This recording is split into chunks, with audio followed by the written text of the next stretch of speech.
Bom dia a todos. Primeiramente, gostaria de agradecer aqui à FEOSP a oportunidade, junto com a EducaSUS, de fazer a apresentação sobre o tema cotas de pessoas com deficiência e aprendizes.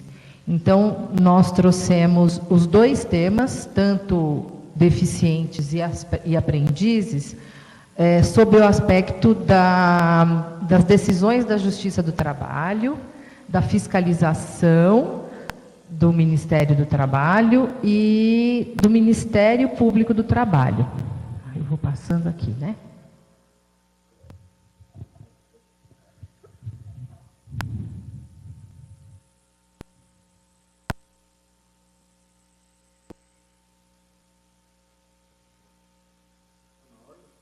Tá. Tá.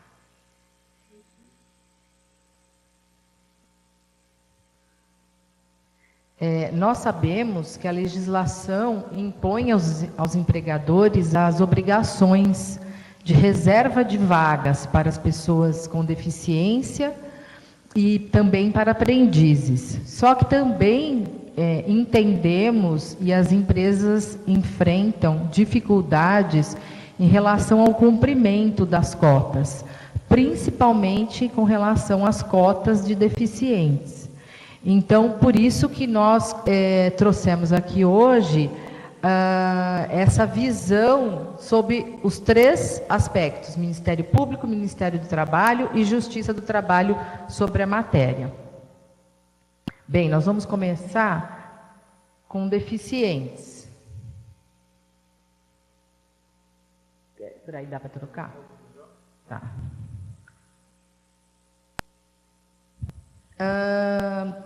Em 89, nós tivemos a Lei 7.853, que trouxe a integração social das pessoas portadoras de deficiência, mas não trouxe um conceito de pessoa com deficiência. Em 99, 10 anos depois, a Política Nacional para a Integração dos Portadores de Deficiência trouxe um conceito, que é toda perda ou anormalidade de uma estrutura ou função psicológica, que gere incapacidade para o desempenho dentro de um padrão considerado normal. Então, aí nós tivemos a questão da deficiência permanente, que é aquela que se estabiliza durante um período de tempo suficiente, que não há recuperação, e a incapacidade, que é a redução efetiva e acentuada dessa capacidade de integração social, que exige adaptação, exige recurso especial, para ela poder receber ou transmitir informações, como é o caso do surdo, do mudo, do cego, do deficiente físico propriamente dito. De lá para cá se passaram aí mais de 20 anos e isso vem cada dia mais se tornando o Estatuto da Pessoa com Deficiência, publicado em 2015, amplia o conceito de pessoas com deficiência, estabelece novas diretrizes, de forma a cada vez mais tornar obrigatório e social, uma questão social, de inserção dos deficientes no mercado de trabalho. Só que a lei, ela não dispõe de um rol taxativo ou exemplificativo, classificando quais são os impedimentos de longo prazo, de natureza física, mental ou intelectual. Então, compete à Previdência Social atestar as deficiências para os devidos fins legais.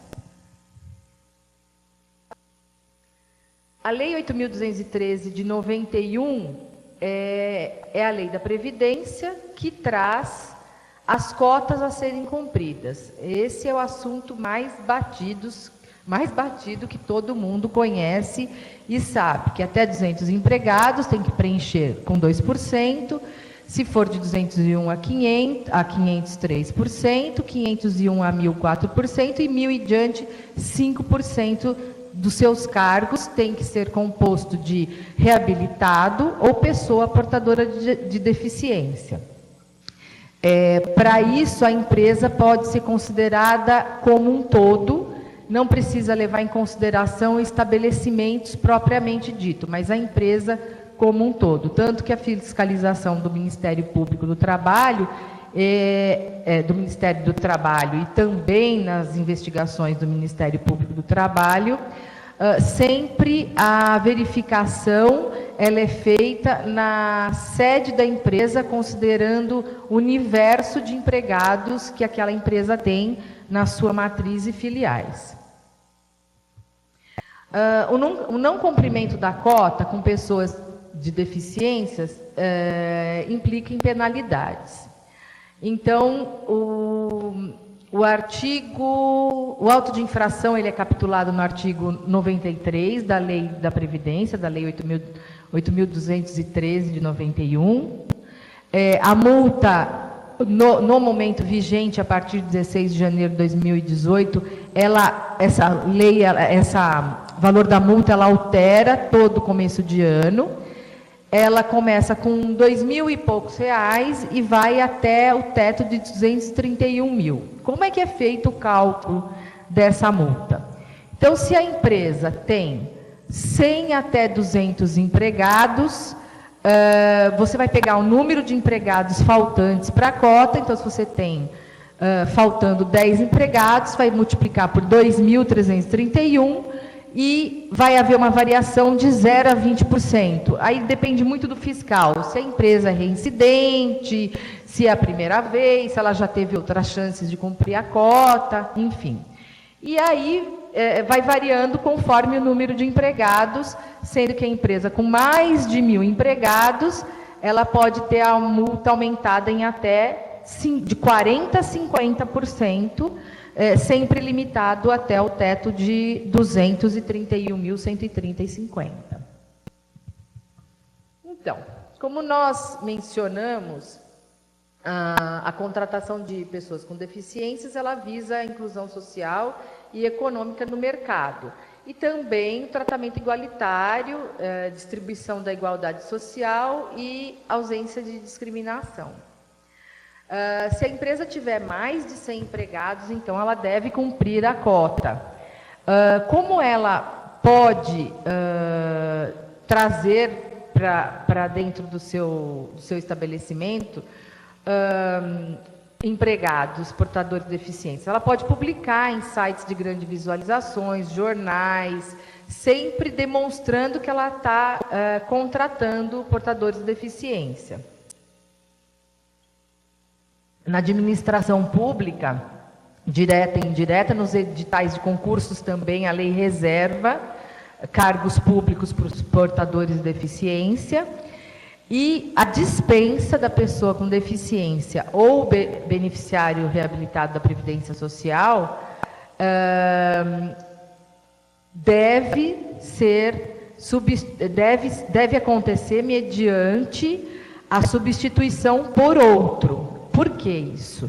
Embora não se trate de uma garantia de emprego ou de algum tipo de estabilidade prevista constitucionalmente, nós já temos decisões, inclusive no TRT 12, uma súmula no sentido de que dispensou um trabalhador com deficiência, sem colocar outro no lugar dele, ele pode ser reintegrado.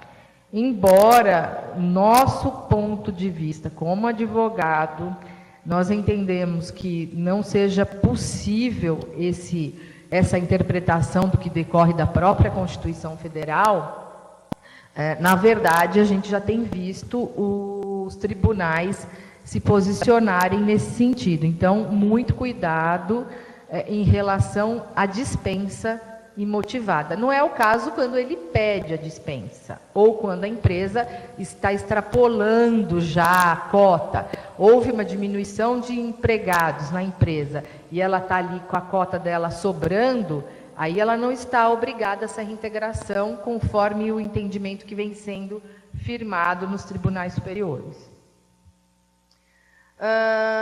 Reforma trabalhista e os portadores de deficiências.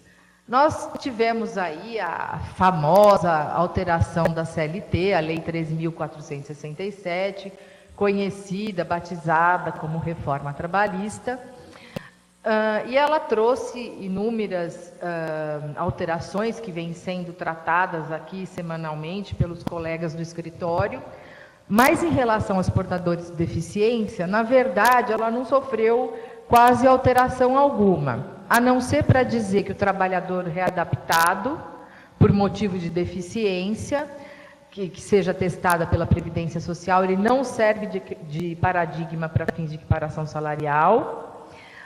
E também houve uma inclusão no artigo 611b, que reconheceu como ilícito qualquer tipo de menção, ilícita qualquer menção em convenção ou acordo coletivo de cláusula que verse sobre discriminação no tocante salário, critério de admissão do trabalhador com deficiência. Qualquer disposição nesse sentido, ela é considerada nula de pleno direito. Então, quais são como é que veio evoluindo o entendimento dos tribunais ao longo aí, nós estamos falando de uma lei que é de 1991, né? De mais de 20 anos, em relação à contratação de deficientes. Nós já tivemos todo tipo de entendimento. Primeiro era aquele entendimento de que deveria se aplicar a letra fria da lei. A lei fala que a empresa tem que contratar, então ela que se vire e contrate, né, a letra fria. Depois, alguns tribunais se inclinaram no sentido de uma tese que nós sempre sustentamos, de que se a empresa demonstra boa-fé, as tentativas de contratação, porque nós sabemos, houve uma época que as empresas acabava acontecendo de que uma empresa apresentava uma remuneração um pouquinho melhor, aquele trabalhador deficiente que estava contratado já ia para aquela outra empresa, porque as empresas estavam preocupadas em cumprir a cota, né? E acabava havendo uma grande dificuldade na contratação, e também pela falta de formação desses trabalhadores que ao longo desses anos vêm sendo qualificados, muitas empresas vêm se empenhando para isso, né? Então havia um entendimento de que a empresa que demonstrasse essa boa-fé, que tentou incluir portadores de deficiência, ela não era penalizada, tanto tinha o auto de infração anulado, declarado improcedente pela Justiça, tanto nas ações civis públicas tinha o seu dano moral rechaçado, a aplicação do dano moral e da obrigação de fazer propriamente dita. Então, aqui nós trouxemos algumas decisões. Aqui, essa decisão foi no sentido que a empresa não comprovou que buscou os meios disponíveis. Aquela outra decisão aqui do TRT 2, nós temos as duas são do TRT 2, da segunda região. Foi no sentido de que o percentual de descumprimento ocorreu por circunstâncias alheias à vontade da empresa, ou seja, ela se dispôs a cumprir a lei. E hoje, nós temos aí no Tribunal Superior do Trabalho firmado o entendimento, esse é o entendimento que hoje vem prevalecendo no Tribunal Superior do Trabalho, de que se a empresa conseguiu comprovar os esforços para a contratação, ela não pode ser penalizada. Então, isso mudou um pouco também o perfil da fiscalização. Se antes aquela fiscalização tinha aquele perfil de dizer não cumpriu, estou autuando, hoje o que a gente percebe são orientações do Ministério do Trabalho no sentido de verificar se a empresa está se esforçando, se ela está se empenhando. Várias visitas são marcadas, ou várias as fiscalizações para apresentação de documentos são marcadas, onde a empresa tem a oportunidade de demonstrar a contratação, então ela demonstra que conseguiu contratar mais um pouquinho, que contratou mais um outro, no outro mês, outros trabalhadores. Então, a gente tem visto aí que até 3 ou 4 visitas à fiscalização, a empresa não tem sido autuada e depois disso acaba acontecendo a autuação. Mas isso não impede a empresa de também se defender judicialmente, mostrando que durante todo aquele período de fiscalização e sempre ela vem aumentando a cota gradativamente, ou que ela teve pedidos de demissões, né? Ou que ela investiu em programas de capacitação. Isso tudo tem sido muito considerado pelos tribunais. Essa decisão do TST foi no sentido que eu disse agora, é recente, é do final do ano passado, afastou dano moral coletivo, afastou multas administrativas. Então, nesse sentido, o TST está tranquilo com relação ao posicionamento. Eu acho que de deficientes, era isso que a gente teria para colocar a princípio, depois vocês podem ficar à vontade para perguntas. E nós vamos falar agora um pouquinho de aprendizes e aprendizagem, né?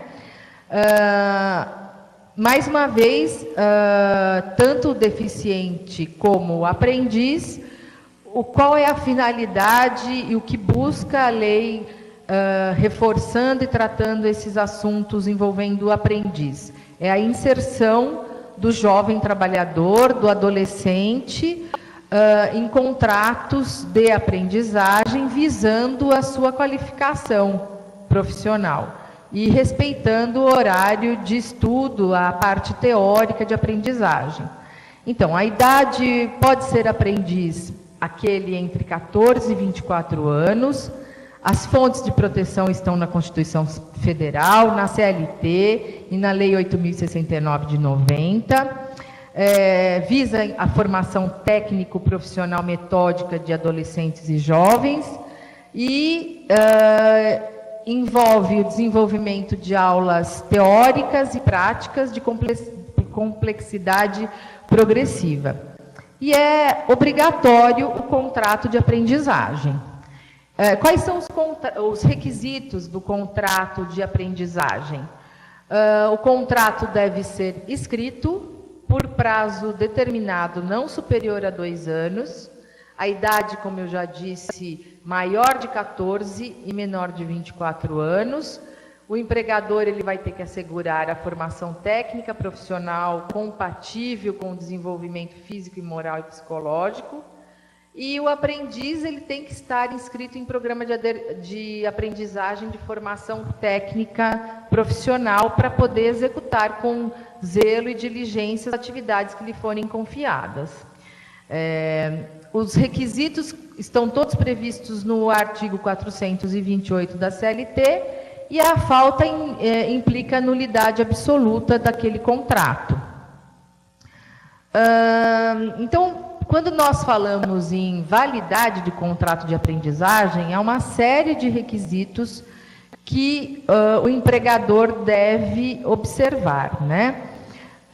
Então, nós podemos falar da anotação da CTPS, ele vai ter anotação na condição de aprendiz, a empresa vai fazer o recolhimento das verbas referentes ao fundo de garantia em 2%, o trabalhador convencional é 8%, do aprendiz é 2%, ele tem que estar matriculado e frequentar a escola, caso não, a aprendizagem da escola, tem que estar inscrito em programa de aprendizagem desenvolvido por entidade qualificada, e é garantido para ele o salário mínimo hora.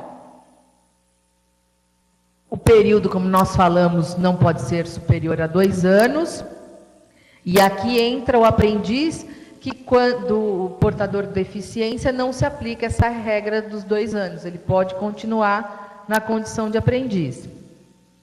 A idade máxima também não se aplica ao aprendiz portador de deficiência. A extinção do contrato de aprendizagem, né? O contrato de aprendizagem, ele extingue passado o seu termo final, se tiver uma previsão de 1 ano e meio, ou quando ele completar 24 anos.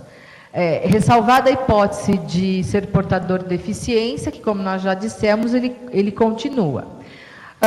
Também a aprendizagem, ela está previsto na lei que, se ele tiver desempenho insuficiente, se ele tiver falta grave, se ausentar a escola de forma que implique perda do ano letivo, a pedido do aprendiz, o contrato pode ser rescindido.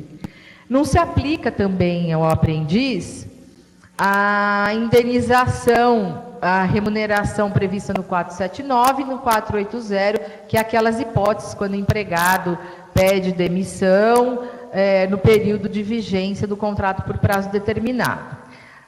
Aí muita gente vai se perguntar, mas então eu não posso, o aprendiz tem garantia, eu não posso fazer a dispensa do aprendiz? Não, você pode. Mais uma vez aqui, não existe previsão na Constituição de garantia de emprego para aprendiz, não existe lei que garante o emprego. O que existe é eventual descumprimento da legislação administrativa em relação ao cumprimento da cota. Se a empresa deixar de cumprir a cota, ela vai receber as penalidades.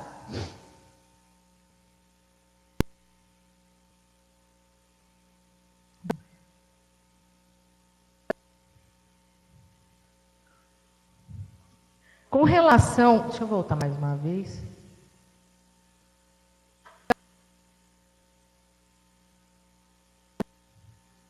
Como é que eu faço para voltar? Só um minutinho, por favor.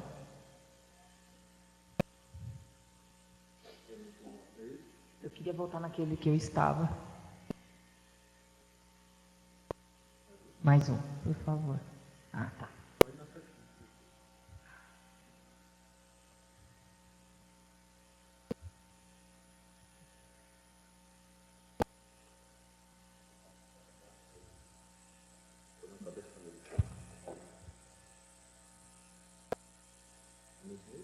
Eu queria para o 18.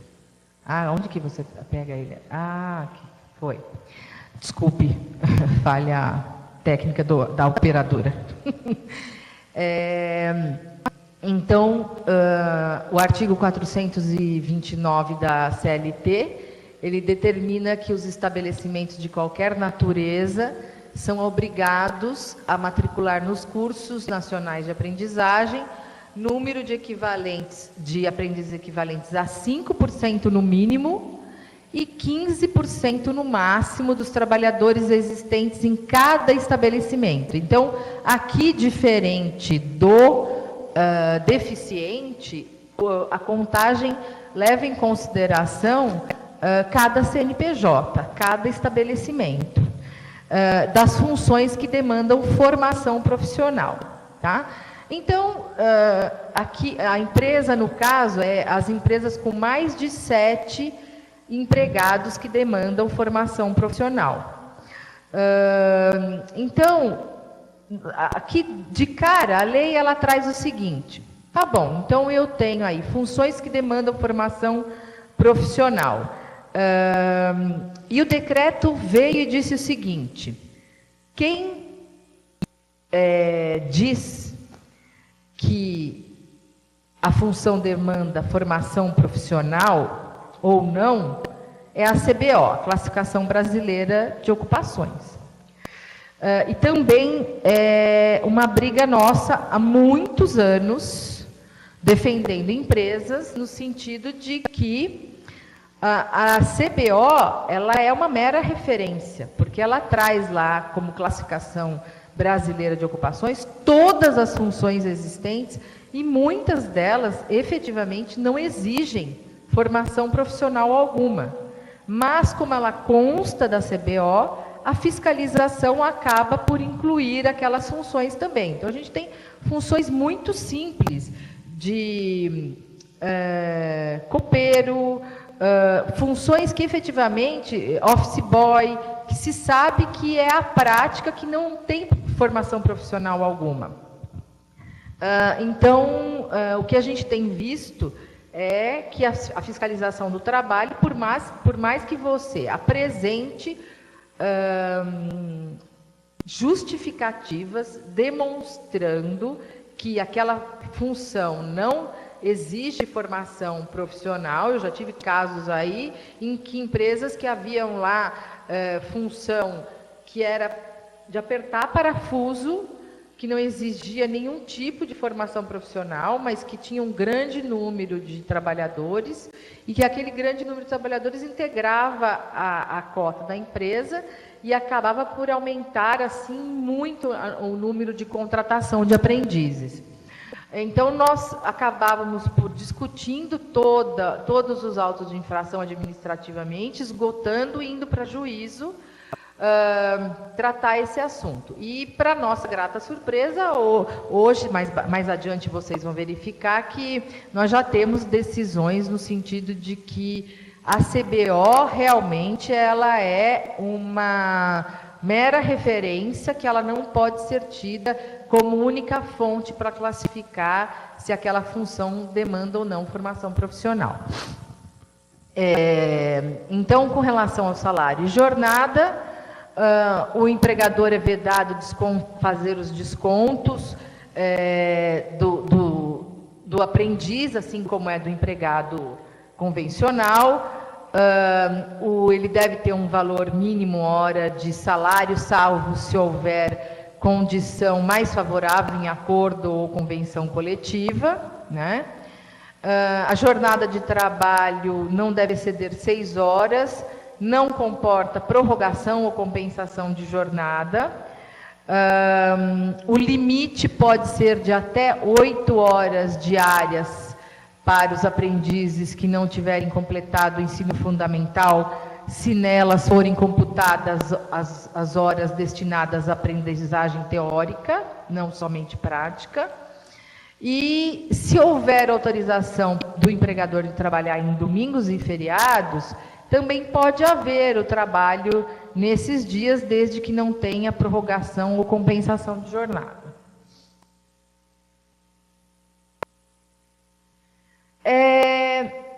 Da mesma forma que nos deficientes, em relação aos deficientes, a reforma trabalhista não trouxe, assim, nós podemos dizer, impactos na aprendizagem. Ela tirou a expressão menor do artigo 428, como chamava de menor aprendiz, seguindo o Estatuto da Criança e do Adolescente, porque você pode ter lá até 24 anos, então, na verdade, ele já não é mais menor, mas ele está na condição de aprendiz. Acrescentou o parágrafo 1º no artigo 429, que traz das entidades que podem fornecer os cursos de qualificação, e disse que agora a empresa pode destinar também 10% de sua cota para formação técnico-profissional nas áreas relativas a atividades desportivas. O 430, o que diz o artigo 430? Né? Que outras entidades qualificadas em formação técnica, profissional, metódica, podem suprir o fornecimento quando não disponíveis nos serviços de aprendizagem. E também seria o inciso 3º para falar das práticas desportivas no Sistema Nacional do Desporto, do Estado, do Distrito e dos municípios. E o 431, ele traz que a contratação de aprendiz pode ser efetivada pela empresa onde haverá a aprendizagem, ou pelas entidades, pelas escolas técnicas de educação sem fins lucrativos e ela não vai gerar o vínculo de emprego. Então, como nós falamos aqui, muita discussão há em torno da questão também do aprendiz, em relação a alguns aspectos. Primeiro, aplica ou não aplica a CBO? Esse entendimento da quarta turma do Tribunal Regional da Quarta Região traz que deve ser observada a Classificação Brasileira de Ocupações, a CBO, é um entendimento recente. Nós tivemos aqui o entendimento de que houve no TRT6 anulação de auto de infração. Não, ao contrário, o TRT6, no sentido da aplicação fria da lei, que se a empresa não cumpriu a cota, ela tem que ser mantida a autuação, né?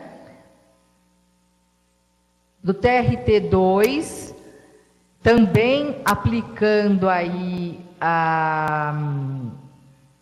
independentemente de o trabalho ser proibido para menor de 18 anos ou não, ou de funções que não comportaria a contratação de aprendizes, então eles entendem que tem que colocar em função administrativa, que a empresa tem sim, porque a lei não traz nenhuma exceção.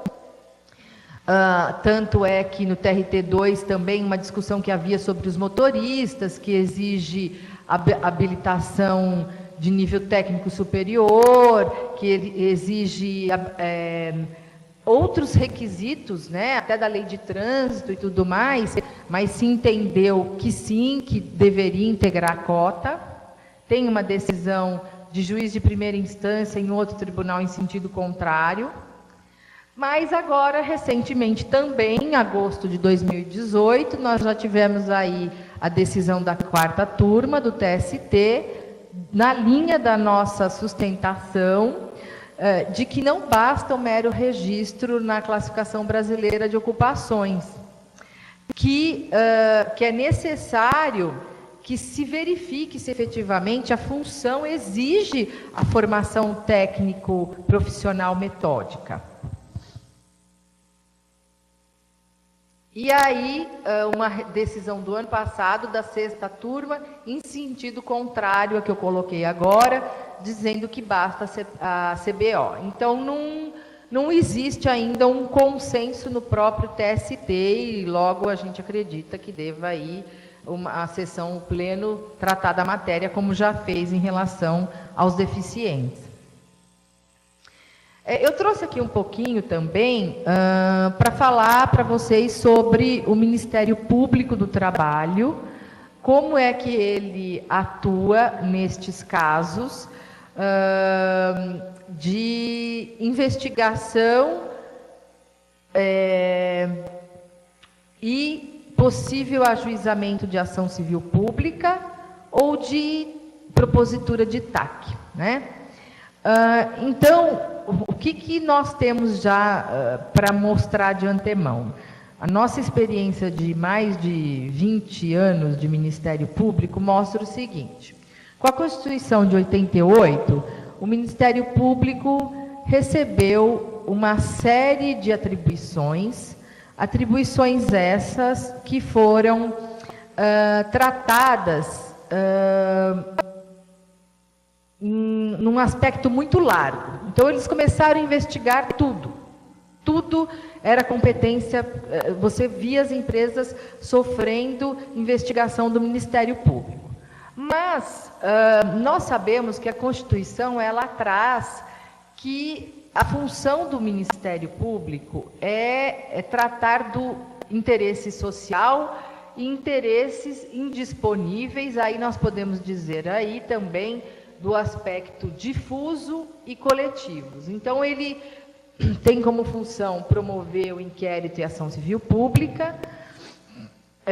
Os interesses difusos nós podemos traduzir em simples palavras, que são aqueles de natureza transindividual, de natureza indivisível, as pessoas são indeterminadas, ligadas por uma circunstância de fato, e os interesses coletivos, que também de natureza indivisível, referem-se a um grupo, uma categoria ou classe de pessoas. E os individuais homogêneos decorrentes de uma origem comum. E aí, como é que o Ministério Público age? Ele age como parte nas ações civis públicas, nas ações de execução de TAC, nos procedimentos preparatórios. Então, as ações mais comuns envolvendo o Ministério Público são terceirização, jornada de trabalho, segurança e medicina, cota de deficientes, aprendizes, discriminação, dano moral, trabalho infantil, trabalho escravo. O que nós percebemos? Hoje o Ministério Público acabou se vendo abarrotado de intervenções, de pedidos de investigação, quando muitos daqueles pedidos competem, na verdade, ao sindicato da categoria, como representante daqueles trabalhadores, fazer a defesa.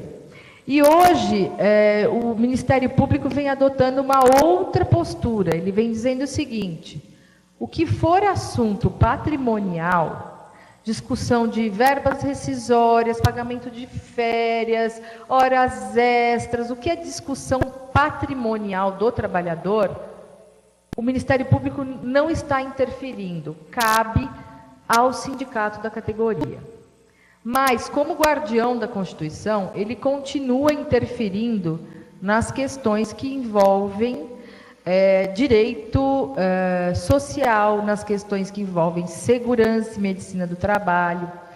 Então, ele não vai tratar do valor das horas extras, mas ele vai tratar se aquelas horas extras extraordinárias vêm trazendo ao trabalhador um prejuízo à sua saúde. Se a falta das férias ao trabalhador pode lhe trazer prejuízos também, por conta, não financeiro, prejuízo por conta da sua saúde. Então, o inquérito, ele pode ser uma simples peça de informação e ele arquiva, um procedimento preparatório que ele tem que concluir em 90 dias, ou inquérito civil, que a princípio se aplica à publicidade dos atos.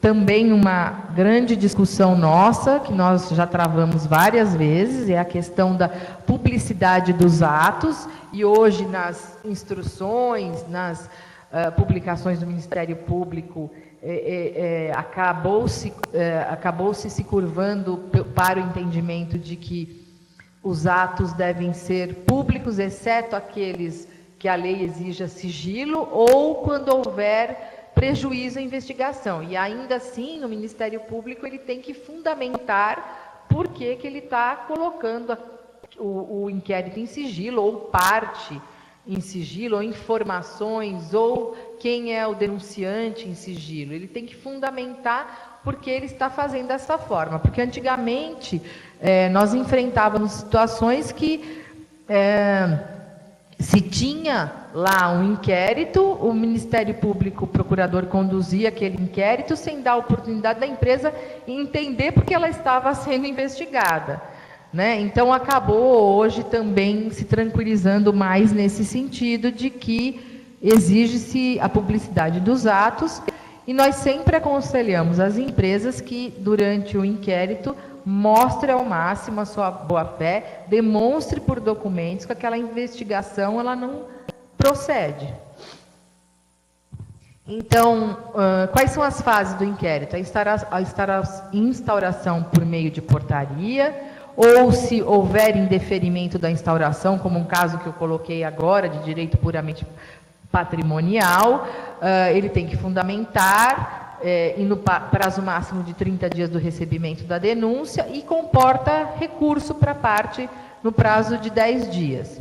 A instrução do inquérito, ele pode se valer de requisição aos órgãos públicos, como o Ministério do Trabalho, para ir até a empresa, fazer uma vistoria, e vem o relatório da fiscalização, ou ele pode também, através dos seus peritos técnicos disponíveis no Ministério Público do Trabalho, se diligenciar até uma empresa e fazer uma vistoria. Documentos, certidões, enfim.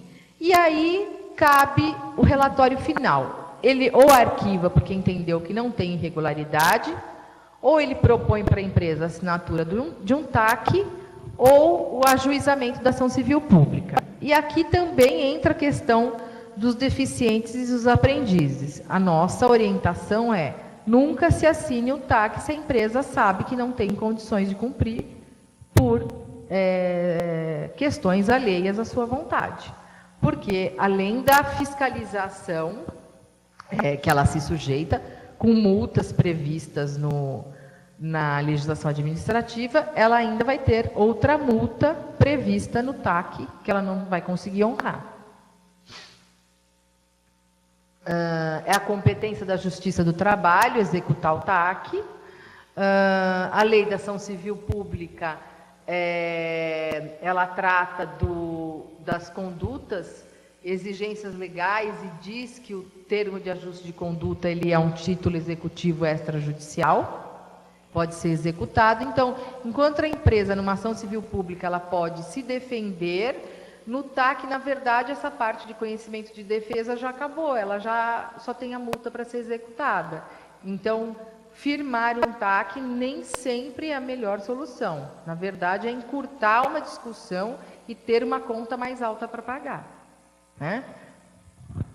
A Resolução 69 traz, no artigo 14, que o termo de aferição, se houve ou não cumprimento do termo de ajuste de conduta, ela ocorre nos próprios autos do inquérito, mediante ofício ao Ministério do Trabalho e Emprego, como eu já coloquei.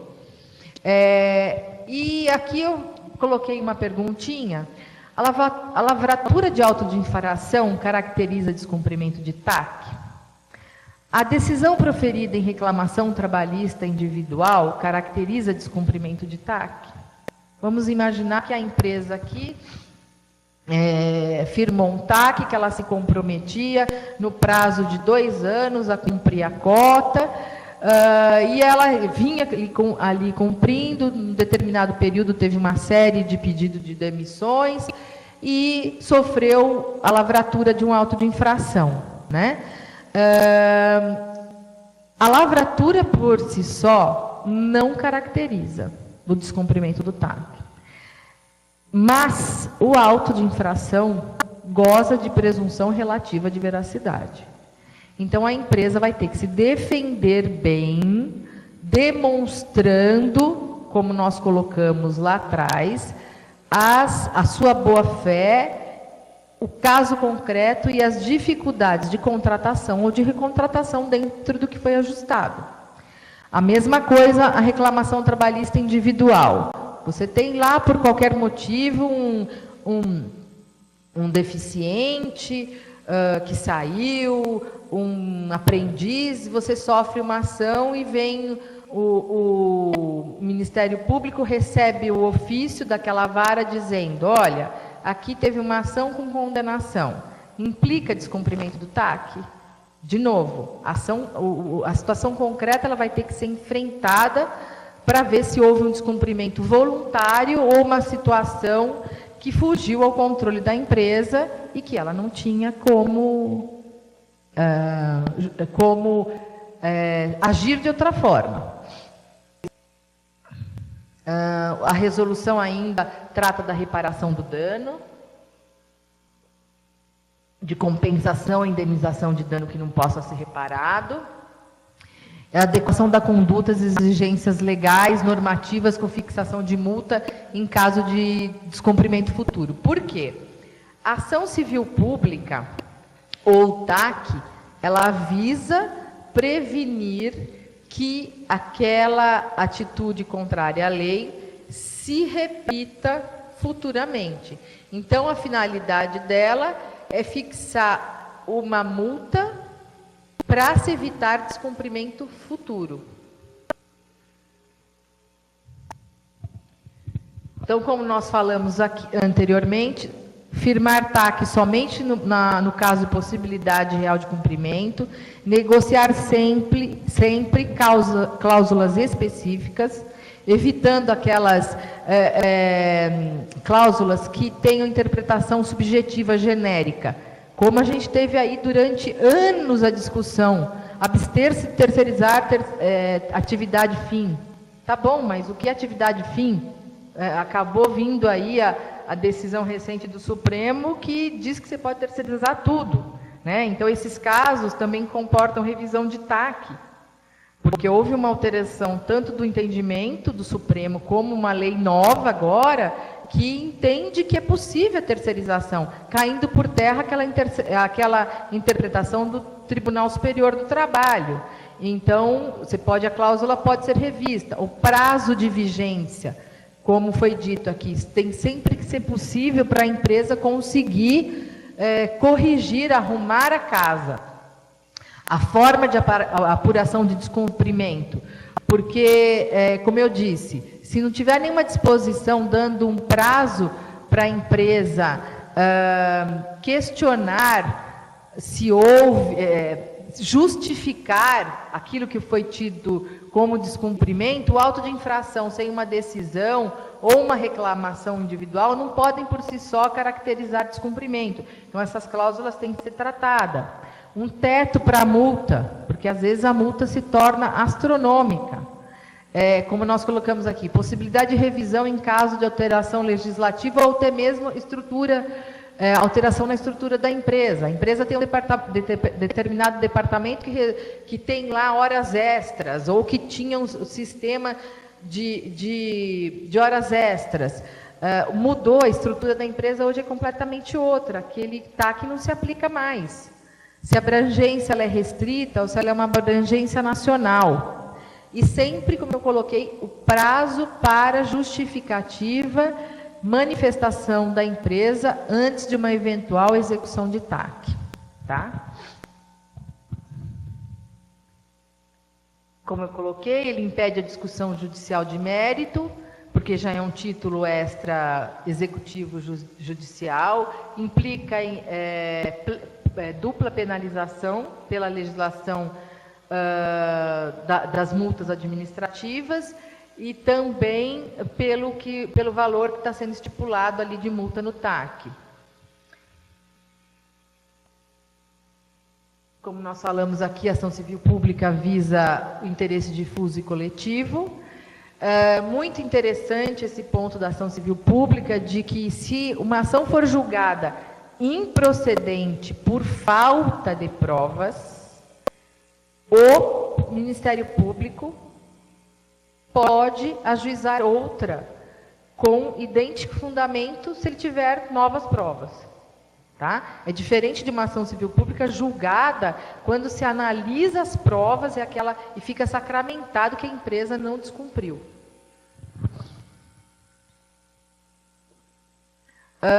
Nós temos aqui, em termos de ação civil pública, a orientação 130 do STJ, desculpa, gente, que é STJ, da SDI, do TST, que a competência da ação civil pública ela vai se fixar pela extensão do dano. Se o dano for de abrangência regional, a competência é de uma das varas da localidade atingida, de qualquer uma das varas da localidade atingida, ainda que vinculadas a tribunais do trabalho distintos. Agora, se for de abrangência suprarregional ou nacional, a distribuição tem que acontecer nas varas dos trabalhos da sede dos tribunais. Como, por exemplo, nós temos aqui o Tribunal Regional do Trabalho de Campinas. Aconteceu na região do interior de São Paulo uma situação que tem abrangência além da região ali de Campinas, a ação tem que ser distribuída em Campinas ou em Brasília, tá? E é prevento sempre o juiz que houver sido a distribuição, que tenha recebido a distribuição primeiro. A indenização pode ser revertida em favor dos lesados, em caso da ação civil pública, em condenação em danos morais? A lei fala que a indenização ela é revertida para um fundo de amparo ao trabalhador, mas hoje muito comum a verificação de destino para entidades beneficentes, Casa do Menor Aprendiz, entidades de capacitação, sempre destinada mais para a localização onde os danos aconteceram, para melhoria naquele local. Como nós falamos aqui, as questões polêmicas envolvendo os deficientes, que é a substituição, né, daquele que foi demitido por outro na mesma condição, é ônus da empresa comprovar os esforços e a impossibilidade de cumprimento da cota. Como eu também já coloquei, a atuação acontece a cada 3 visitas, pode acontecer autuação e remessa para o Ministério Público. E aqui o entendimento do TST dizendo, olha, se você firmou TAC com o Ministério Público, isso não interfere na atuação do Ministério do Trabalho e Emprego. Então, se você sofreu multa no Ministério do Trabalho, o Ministério Público também, se você firmou TAC, a multa também se aplica. A questão polêmica dos aprendizes é a questão da CBO, que eu também já mencionei. E também a mesma coisa, que não elide, se você fez um TAC, a lavratura de auto de infração. E eu acho que nós encerramos aqui a apresentação e agradecemos aí. A apresentação foi um pouquinho longa, porque, queira ou não, ela reuniu 2 assuntos que precisavam ser tratados aqui, um pouquinho de cada um. Tá? Eu agradeço a todos.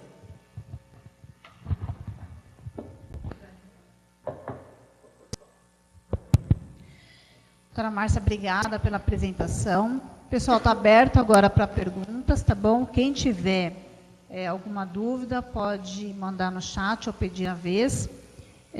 No momento que você estava falando, veio 2 perguntas, mas respondeu que foi da alíquota do FGTS, que era 2%, se eu não me engano, né? Então, esse daí já foi respondido. E tem uma aqui que pergunta o seguinte, que essas empresas que têm as instituições de saúde, que têm os ambientes insalubres, eles podem contratar o aprendiz para essa... Como nós colocamos, as empresas que possuem ambientes insalubres ou funções que demandam formação profissional, as funções contam para a cota, mas o trabalhador, o aprendiz, ele não pode ser colocado em trabalho em ambientes insalubres, perigosos.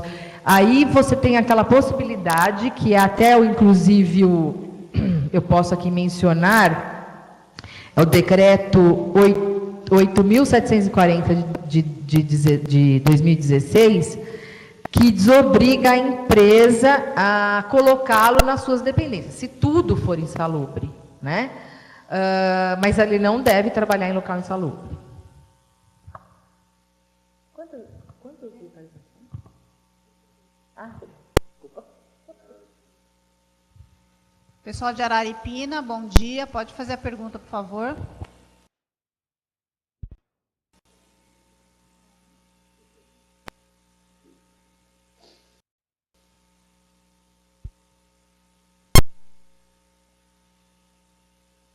Oi, tá ouvindo? Pode falar.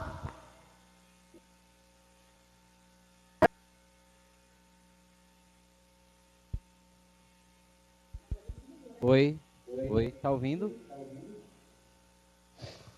Sim, pode falar. Estão ouvindo?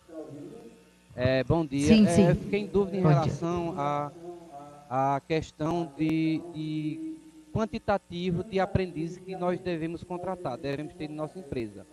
Eu não entendi muito bem a quantidade de aprendizes, certo? Nós temos em torno de 164 funcionários aqui, e essa percentual, qual seria este? E outra pergunta também, em relação a deficientes, é, é 2%, no caso de 162 funcionários, dá 3,2. No caso, seria fracionado acima de 5,5, colocaríamos 4, e abaixo de 5 colocaríamos 3, é isto? Não, sempre quando der número quebrado, você vai arredondar para cima. A fração corresponde a uma contratação, tá? Com relação a aprendiz, é o seguinte, você tem na sua empresa, vamos fazer uma conta arredondada, 100 trabalhadores, tá? A sua cota máxima vai ser 15%. Você não pode ter mais que 15%. Então, nós estamos falando aí de 15 aprendizes. Mas, em tese, 15 aprendizes, mas você vai ter que verificar as funções que demandam formação profissional. Então, você vai excluir gerentes, diretores, técnico de enfermagem, todas essas funções vão ser excluídas. E só vão ser computadas para a cota aquelas que demandam formação profissional. Tá? E aí tem que olhar na classificação brasileira de ocupações. A classificação brasileira de ocupações, ela é o parâmetro, mas como eu disse, há algumas funções que efetivamente não comportam ser computadas, mas sempre como parâmetro a CBO. Ok, muito obrigado e um bom dia. Obrigada.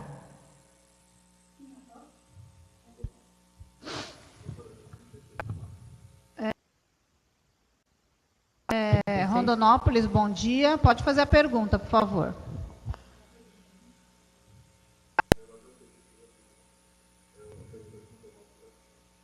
Médico de trabalho de associação pode dar para você, porque a deficiência não interfere na função desempenhada. Oi. Tá. Rondonópolis.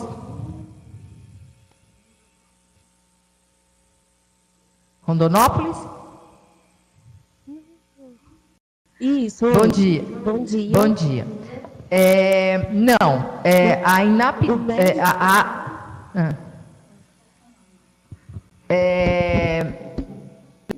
vamos lá.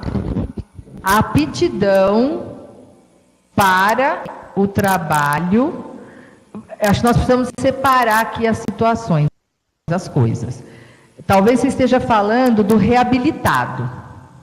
O reabilitado da Previdência Social, que ele volta para a empresa, ele tem que ser alocado em condições compatíveis com o problema que ele desenvolveu, ou se foi no trabalho, enfim. Neste caso,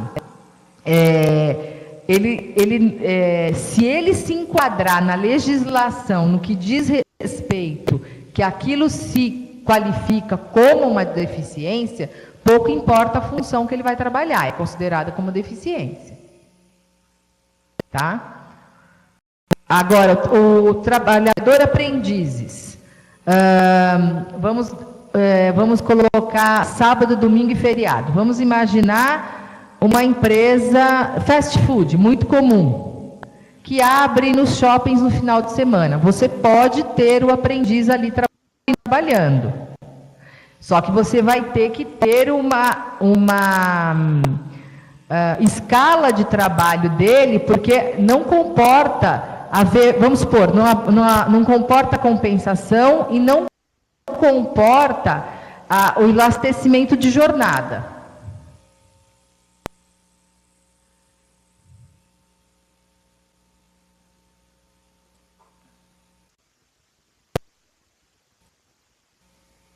Ok. Passos, né?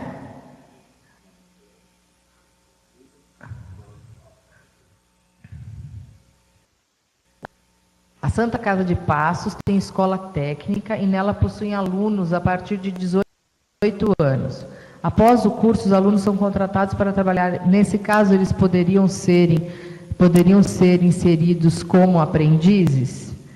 Se essa escola técnica ela se inserir no artigo 430, que traz as instituições que são qualificadas, sim, ela pode ser computada, ser considerada como inserido como aprendiz. Bom dia. Bom dia.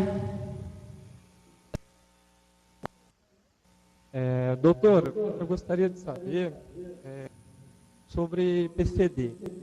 Se por acaso chega na empresa um candidato que ele é PCD, ele chega com um laudo, tudo explicativo, certinho, e o médico do trabalho vai dar inapto para ele. Ele tem a deficiência e tudo mais. O doutor só dá inapto e não descreve o porquê da inaptidão. Como que pode se proceder a respeito disso? No caso, é o médico da empresa, o médico interno, você está se referindo?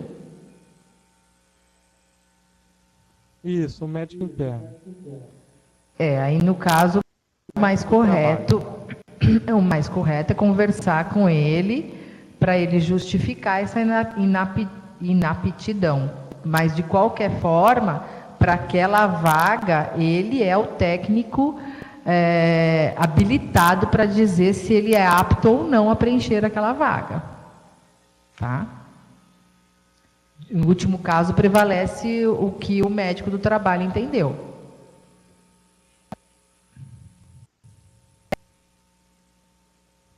E se a deficiência não interfere na atividade?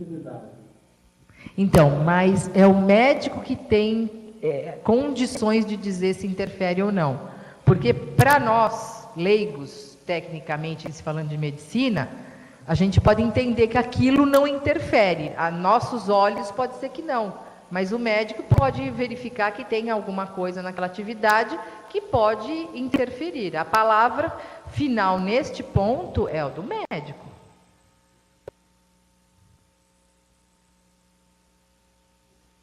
Então ele pode descaracterizar um PCD, uma pessoa que tem um laudo e tudo mais. Não é descaracterizar o PCD. Ele pode entender que ele não está apto para aquela função. Porque o que acontece? A função que ele foi escolhido tem que ter certos cuidados para ele exercer a função. Ele não descaracteriza, o médico não descaracteriza a deficiência que ele é portador, mas pode dizer se para aquela função ele pode trabalhar ou não. As profissões não regulamentadas, a gente tem lá as profissões regulamentadas. Quando você se refere às não regulamentadas, a todas aquelas que necessitam formação técnico-profissional. Então, se esta função, por exemplo, como nós falamos aqui, gerência, diretoria, um enfermeiro, advogado, médico, eles não compõem. Aí você tem algumas profissões como o aviador, eles têm algumas profissões que são tratadas na CLT. Essas profissões, elas demandam formação profissional.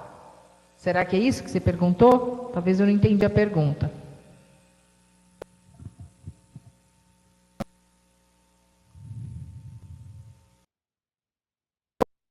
Ele tá? Ou eu posso responder de baixo? Amaral, você... Peraí, Amaral, Amaral, você quer concluir alguma coisa na pergunta, por favor? O seu microfone está aberto, se quiser falar. O que ele falou? Muito... Tá.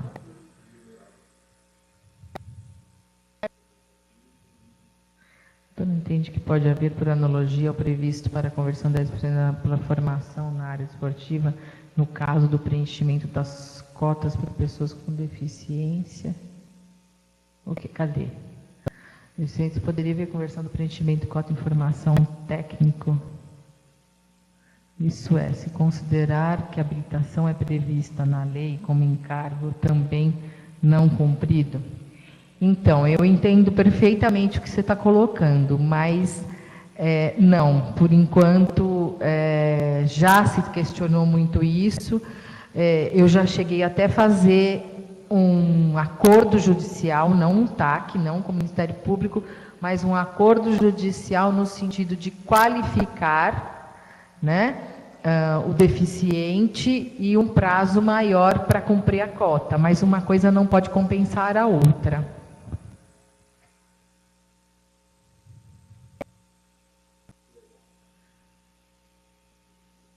Tem que contratar outro PCD na mesma função do que foi demitido, só posso cumprir a cota. Não posso somente cumprir. Não, olha, já existem algumas discussões nesse sentido que você colocou, né? Discussão judicial de que se a pessoa foi demitida naquela função, tem que contratar na mesma função. Não é isso que a lei diz, tá? O que a lei diz é que tem que colocar outro deficiente no lugar, mas não na mesma função. Já tem decisão nesse sentido e esse é o nosso entendimento também, porque a lei não diz isso, tá? Então, se você cumprir a cota, já é suficiente, desde que você reponha aquele deficiente, ainda que ele vá trabalhar em outra função. A função pode deixar de existir, então não tem problema não. Possuímos Possuímos um colégio com curso técnico. A dúvida: como podemos implantar um curso de aprendizagem? E onde podemos nos cadastrar para se tornar habilitados para esse curso? Olha, eu confesso para você que aí é bem operacional e eu não vou saber te responder. Mas, no Ministério do Trabalho, como a lei traz as entidades que podem oferecer o curso na ausência do SENAI, do SENAC, né, eu sugiro que se procure o Ministério do Trabalho para ver se o curso de vocês se insere ou se tem que fazer alguma outra, cumprir alguma outra exigência para isso.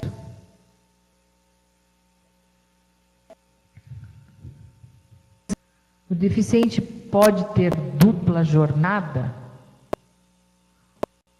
O que você diz como dupla jornada? Na verdade, o deficiente ele tem que cumprir a jornada de trabalho igual ao trabalhador convencional.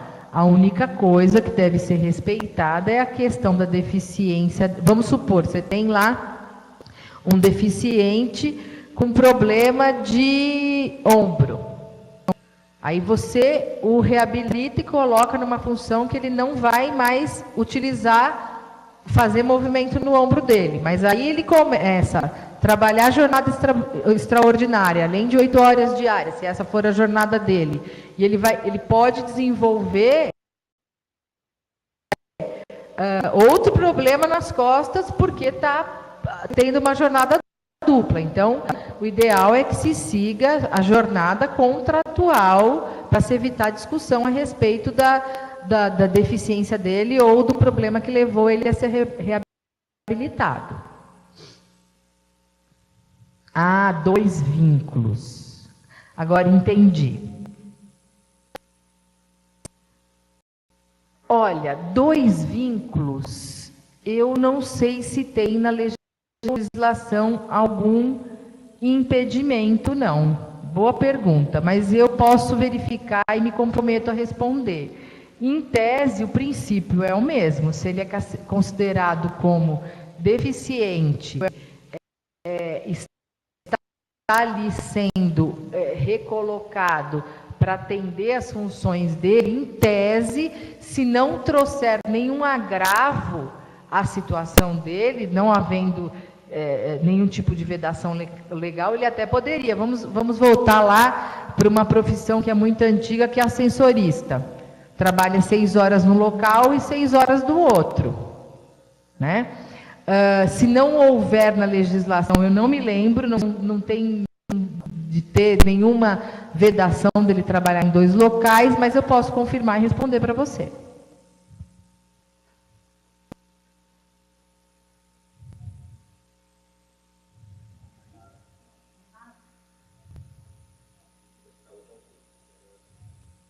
Nosso hospital, obrigada, contudo, a cidade não tem instituição de ensino técnico profissionalizante. Neste caso, o que pode ser feito? Buscar essas instituições alternativas, se não tiver SESI, SESC, SENAI.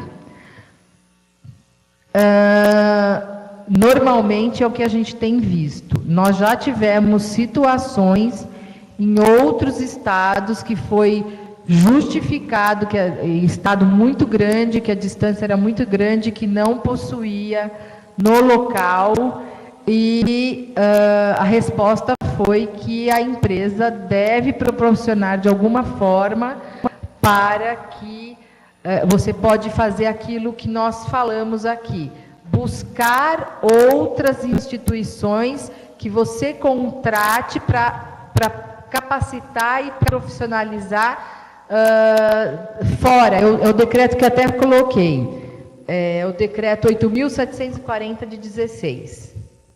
Então, eu agradeço a todos a atenção e me coloco à disposição no e-mail que segue na apresentação, caso tenha alguma outra dúvida. Bom dia a todos.